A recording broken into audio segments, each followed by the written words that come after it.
Welcome to the Oracle Scroll. This is a new year, a new decade, and a new beginning. We have a new look and a new sound.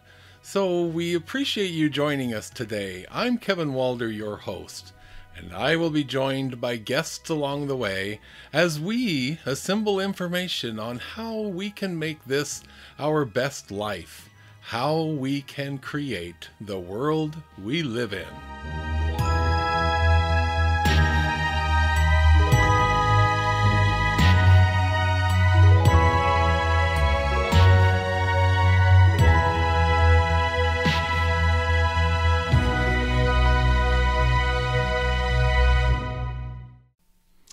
Hello, folks.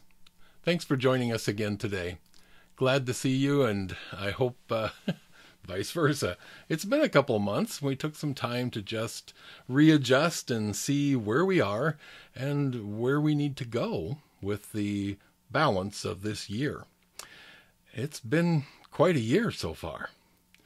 So this one kind of all started a few days ago when I was cleaning out a cabinet of old paperwork and stumbled across a piece that I wrote last year. And this was published in late July of 2019.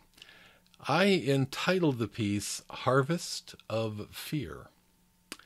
In it, I spoke of the many challenges that are facing us in this modern world. Well, okay, I'll just tell you what I said. How's that?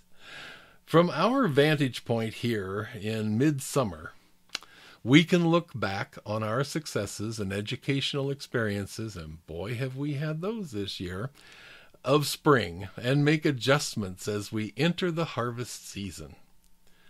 What have we sown, and what are we expecting to harvest in this new season? Looking around our world, we see an avalanche of fear and hatred being unleashed on anyone who doesn't happen to match our personal ideals, or anyone who worships differently, dresses differently, speaks differently, or maybe it's just someone whose face, hair, body happen to be different from our own. Or maybe it's someone whose family structure varies from our belief system's demands. Every aspect of our lives are governed by people who have a great deal to gain by keeping us focused on our fears. Religion is one of the biggest offenders in this regard. They constantly exhort their parishioners on the latest God-approved methods and targets of fear and hate. And then their bedfellows, the political leaders, raucously lead their rallies and organize chants against the latest society-approved target of hatred and fear. Simmering hatreds and divisions are now displayed with pride by those whose world vision requires heroes and villains. Many such are emboldened to become enforcers of their own beliefs on morality, skin color, codes of behavior. This fear and hatred is disguised as righteous judgment. And since these divisive behaviors are state and church approved, it becomes the responsibility of everyone to do their part to defend it. In our own little miniature world, our own whirlwind, we struggle with the human concerns of providing for ourselves, providing for our families. And we often fall victim to these distracting messages simply due to the fact that we're too busy. We don't have time to adequately investigate and fact-check all of them. It continues for several pages. I went on, and I had no idea at the time what was lying ahead, what 2020 would bring for us. I think it was just a little bit prophetic. Combating fear doesn't mean that we ignore the news and cocoon ourselves in a comfortable blanket fort of sorts until everything passes and we can come out again. Combating fear is best done from a position of awareness and integrity, knowing what to expect and how to assess whether the info we are accepting is in fact factual or just some of the ways that we can employ in combating fear. Critical thinking enters the picture, requires us to question everything and question everyone, especially those institutions and individuals who claim to know what is best for us, because they're working from a position of what is best for them, and it rarely includes us. We're not involved in their approach. So, what is it that we've learned in this year of 2020? What has this extended period of withdrawal taught us? Well, some of us got acquainted with somebody brand new we'd never met before, and we were quite perplexed by the personality of that person we were quarantined with. Who is this person, and do we recognize them at all?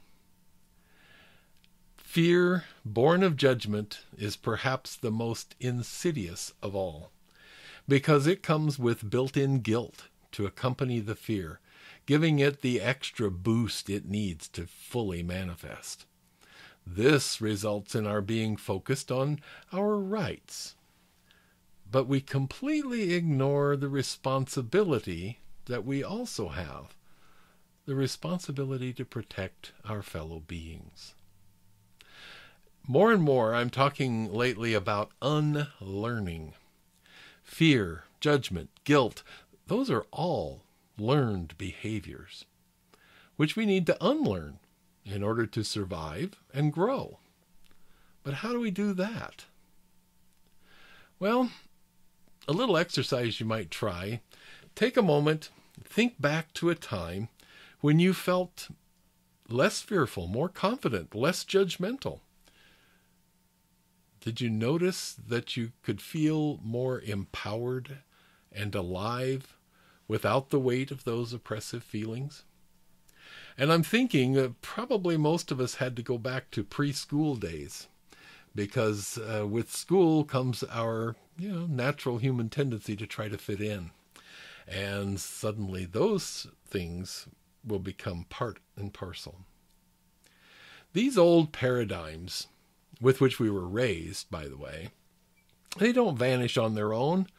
They take years sometimes to move past them. So being patient with ourselves is an absolute must. We cannot rush the process.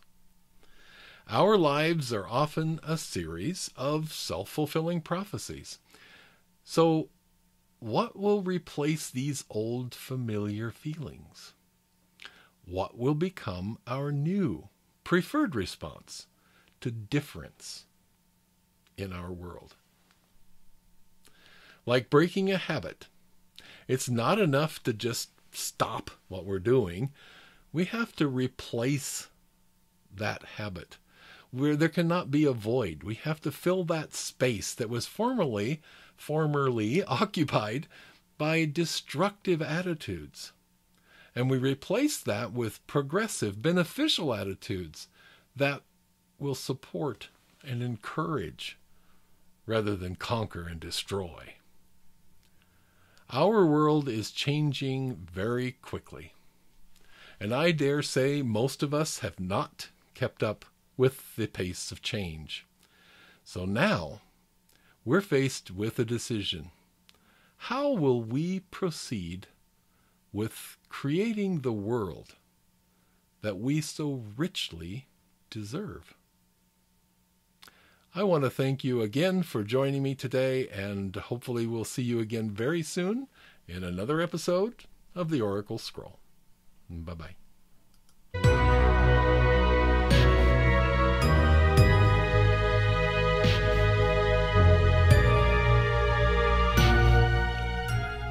Thank you for joining us for this episode of the Oracle Scroll. Any questions, comments, or anything at all can be forwarded to us at theoraclescroll@gmail.com. kevinwalder.com. We'd love to hear from you. Also, you may check kevinwalder.com for any further information on the work of your host. And we appreciate you being with us and hope you will spread the word, let your family and friends know how much fun it is to attend the Oracle Scroll. See you next time.